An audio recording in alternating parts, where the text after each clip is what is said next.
Okay. Everything that arises passes away. So we're getting to the end of the retreat. And we'll begin a closing ceremony. And the first thing that would be good to do is to taking the 3 refuges and the 5 precepts. That's my gift to you. You can take your refuges and precepts back to the world with you. And that begins on page 126, I think. There's Nan was going to make the request. Page 126 and then 128 and 9. Yeah, 128 and 129.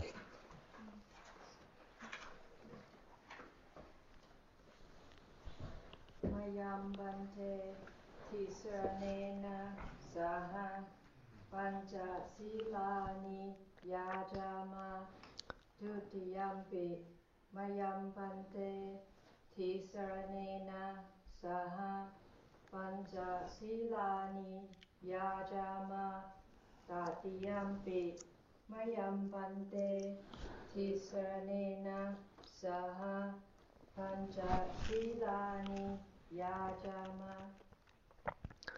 Okay, so as we did in the when we took the 8 precepts, we can go through it bit by bit, sort of as a call and response. Namo tassa bhagavato arahato samma sambuddhassa. Namo tassa bhagavato arahato samma sambuddhassa. Namo tassa bhagavato arahato samma sambuddhassa.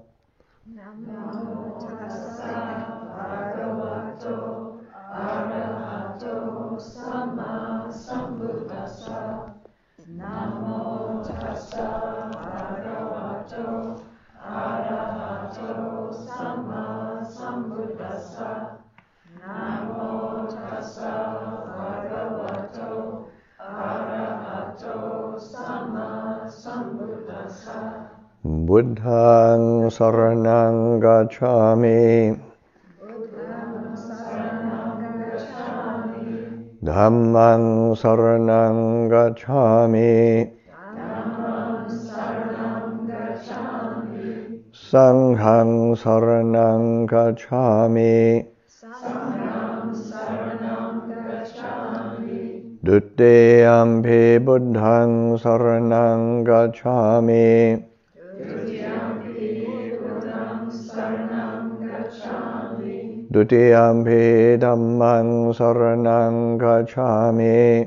Dutiyampi dhammam saranam gacchāmi. Dutiyampi sangham saranang gacchāmi. Dutiyampi sangham saranam gacchāmi. Tatiyampi buddhaṃ saranang gacchāmi. Tatiyampi buddhaṃ saranam gacchāmi. Tatiyampi dhammaṃ saranang gacchāmi. Tatiyampi dhammam saranam gacchāmi. Tatiyampi sangham saranang gacchāmi. Tatiyampi sangham saranam gacchāmi. Ti saranakamanang nititaṃ. Pānatipātā veramani sikkhapadang samadhiyāmi. Pānatipātā veramani sikkhapadang samadhiyāmi. I undertake the precept to refrain from taking the life of any living creature. I undertake the precept to refrain from taking the life of any living creature. Adinadana veramani sikkhapadang samadhiyami.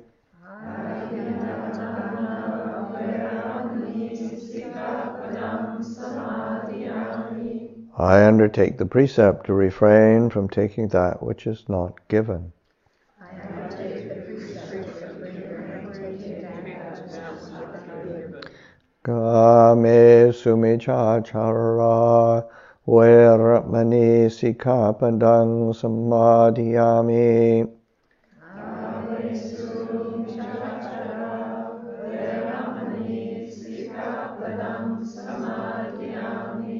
I undertake the precept to refrain from sexual misconduct.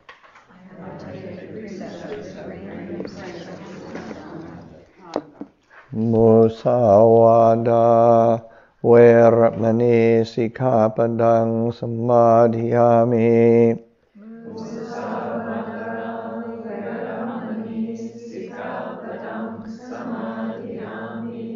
I undertake the precept to refrain from lying. Sura meraya majapamadatana veramani sikkhapadang samadhiyami.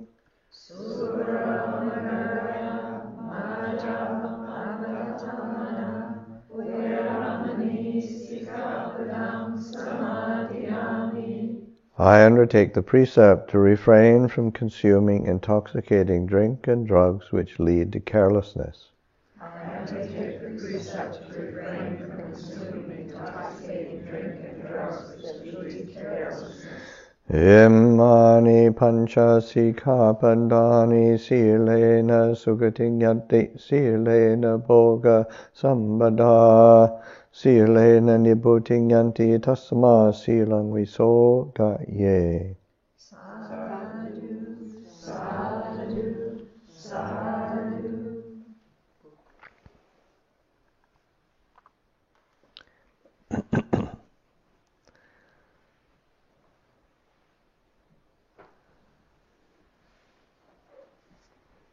Okay, so the retreat is over, and the teachings that have been given, and those are tools, hopefully, for guidelines going back out into the world. But probably even more importantly is these refuges and precepts, is tools for living a human life. I mean, there's many kinds of lives we can lead, but you really want to shoot for a human one. And that one with refuges and precepts, that's the foundation. And as the little blessing that I recite at the end, so these are the 5 precepts. Virtue is the source of happiness. Virtue is the source of true wealth. Virtue is the source of peacefulness. Therefore, let virtue be purified. So it's in the same way that talking this morning about the Metta Sutta as an arc from the foundation to the culmination of Buddhist practice in sort of one discourse. You know, of course, the keeping of having refuges and precepts as a foundation they're a foundation, but they carry through with you right to the very end of practice. That's kind of the reality. It gets more refined, it gets more solid, it gets more clear, it gets more poignant, and so that to be reflecting on them and keeping them to mind, or realizing that they really are a source of happiness and our true wealth and a sense of peacefulness. Comes to mind is a former monk He was a monk with Ajahn Chah, and then he left the robes after quite a few years, and then went back into the world, and this was maybe a couple of years ago, talking with him, and he's saying just, it's never been easy being in the world, and never been particularly peaceful or satisfying. He said, but I look back, and it makes me incredibly happy that I was able to really keep focused on refuges and precepts. And it's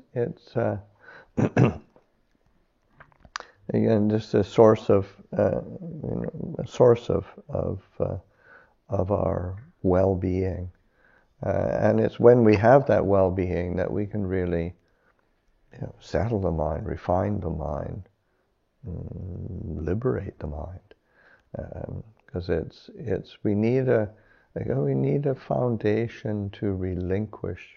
The whole purpose of the path, the whole nature of the path of Buddhist practice is about relinquishment, and you have to have a nourishing foundation to relinquish from. So often what we focus on is, what can I get? What can I acquire? What can I achieve? And it's almost invariably about me. And that gets tedious. So it's just that, but refuges and precepts are not really about me at all. And it's about, what's good, what's right, what's true. And particularly, certainly going back and reviewing and reflecting on core teachings from the Buddha.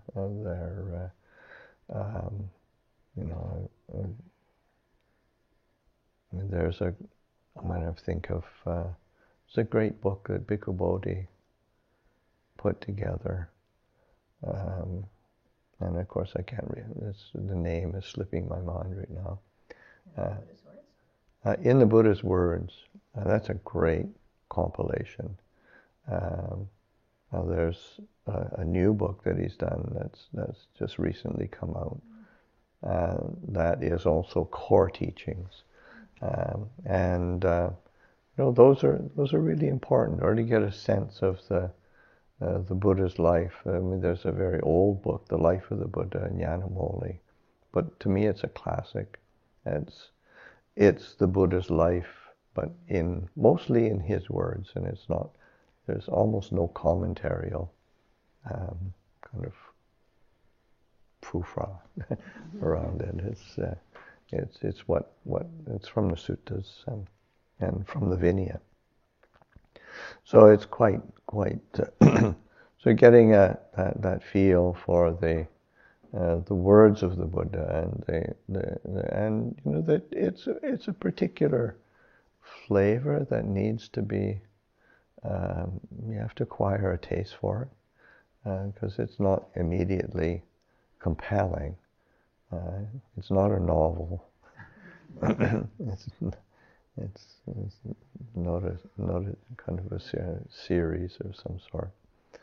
But when you get the flavor of it, you get an appreciation for what the Buddha was trying to accomplish and how relevant it is to our own day-to-day life, and how the guidance in so many different ways. Also, a book of Bhikkhu Bodhi's was something concerning communal harmony, which is the world is in dire need of these days. But it's the Buddha's teachings, because oftentimes people think that the Buddha just taught monks about meditation and nibbana. Well, it's not the case. He was a teacher who, and even if it was to teach him, but you still have to teach them how to live in harmony, as they're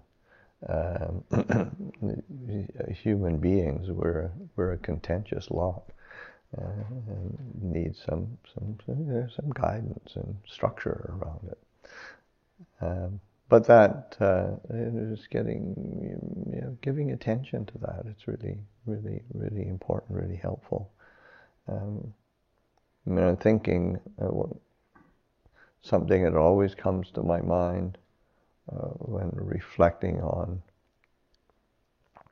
refuges and precepts is the story of Ajahn Mun. And Ajahn Mun is rightly considered this great enlightened master from the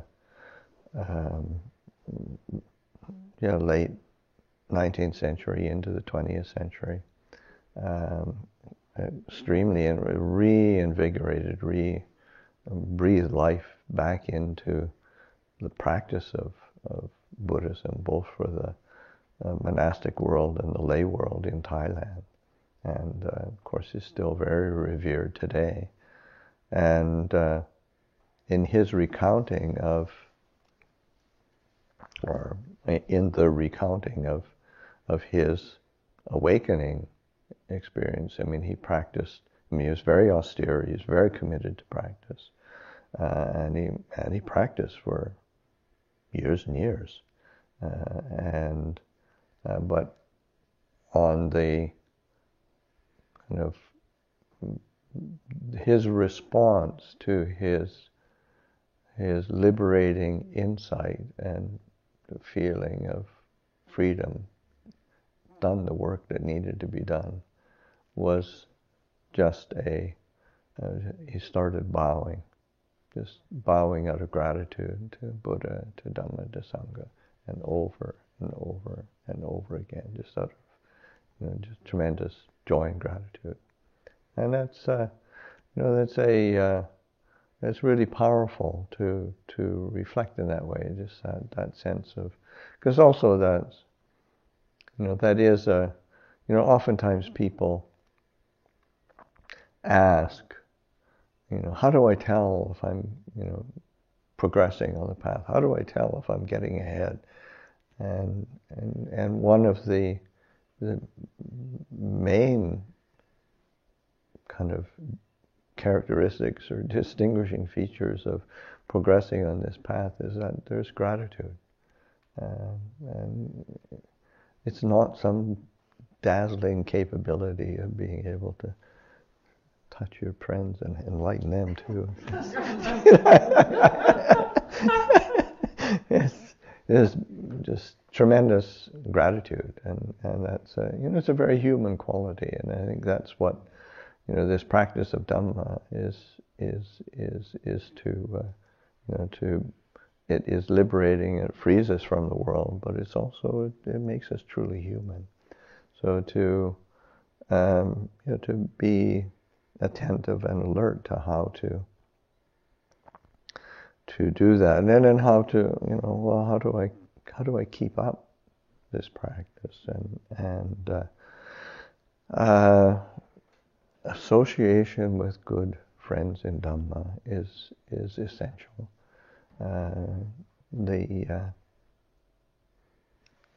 That drawing close to. People here come. There's probably a core group from the Madison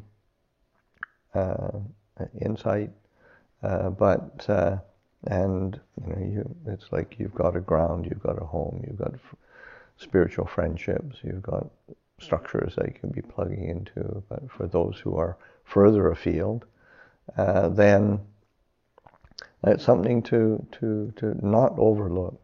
Is how to maintain a sense of contact and connection with other people who are practicing, with people who are with teachers, with communities, in whatever way, shape, or form that is helpful or works. And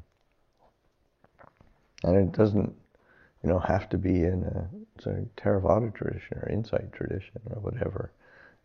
It's just whoever's practicing with integrity, and you want to draw close to them. It was like when before the monastery was established, one of the, well, actually Ajahn Krunadhammo, he's been here.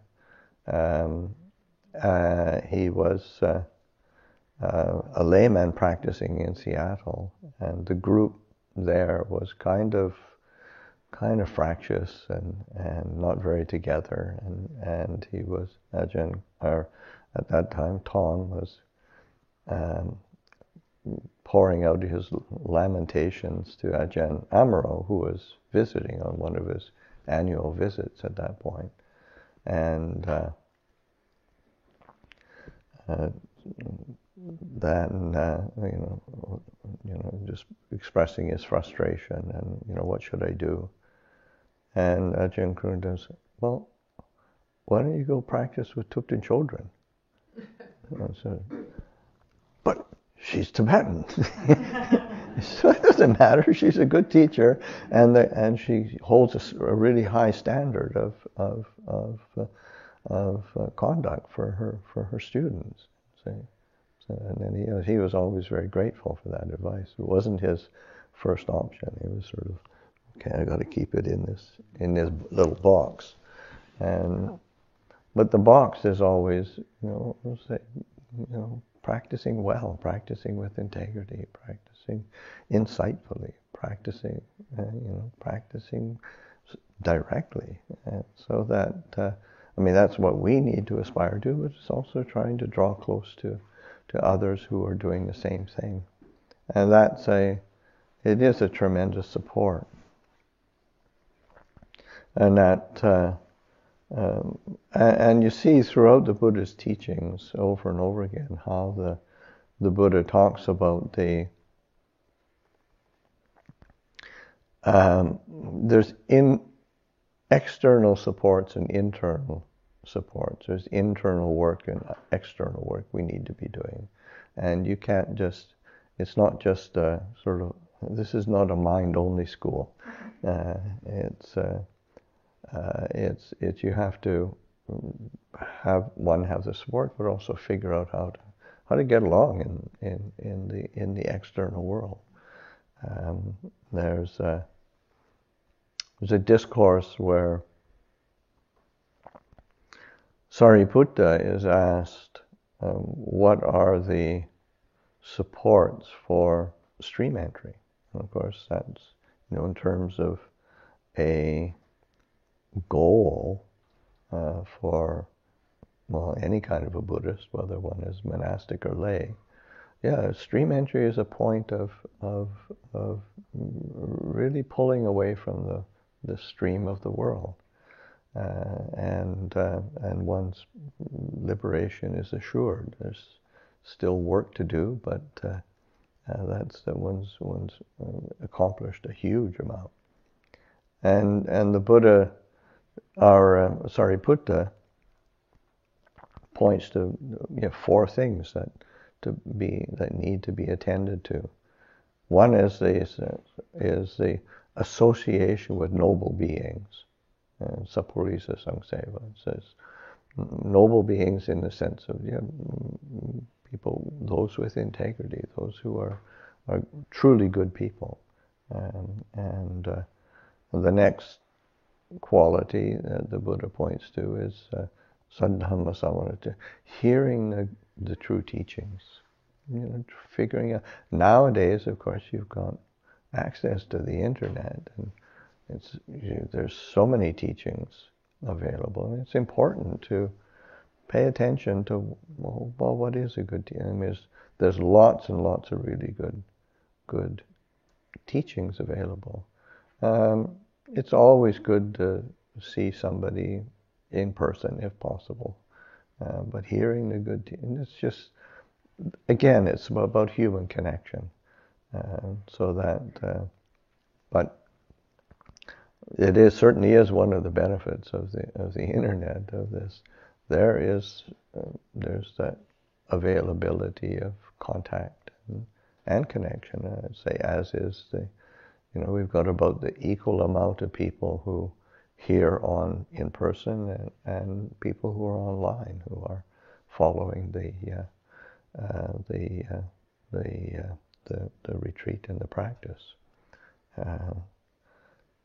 And then the Buddha, the Sariputta points to the internal aspects, and the first one is yoniso manasikara, wise reflection, considered attention. It's a term that is really nuanced, but it comes up over and over and over and over again throughout the Buddha's teachings, because that the emphasis that the Buddha placed on considering things carefully, you directing attention in a way that really comes to the root of things, not just seeing things on the surface or being pulled into habitual patterns of thinking, but really reflecting deeply, and not just thinking a lot about something.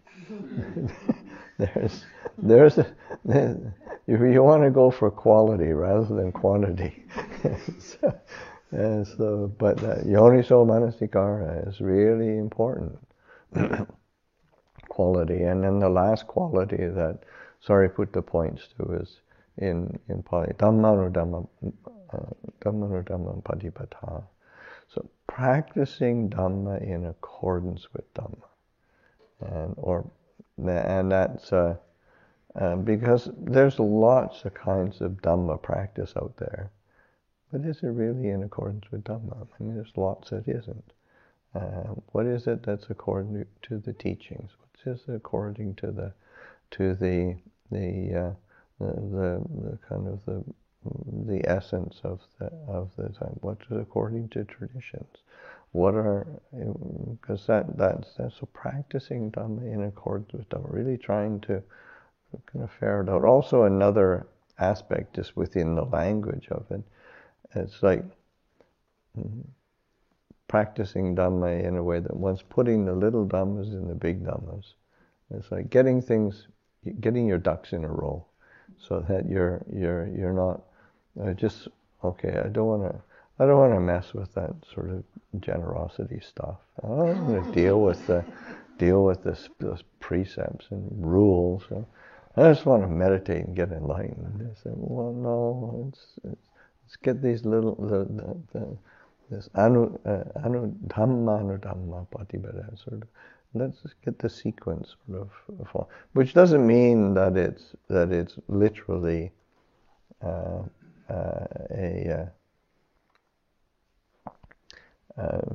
of sequential, but everything affects each other. So you've got to pay attention to how things fit together, how they work together, because this path is an integrated path, and so just learning how to do that and allowing, and then it's sort of when one allows the Dhamma to take you to peace and freedom, rather than me trying to negotiate it out of it. It's a giving oneself to the practice.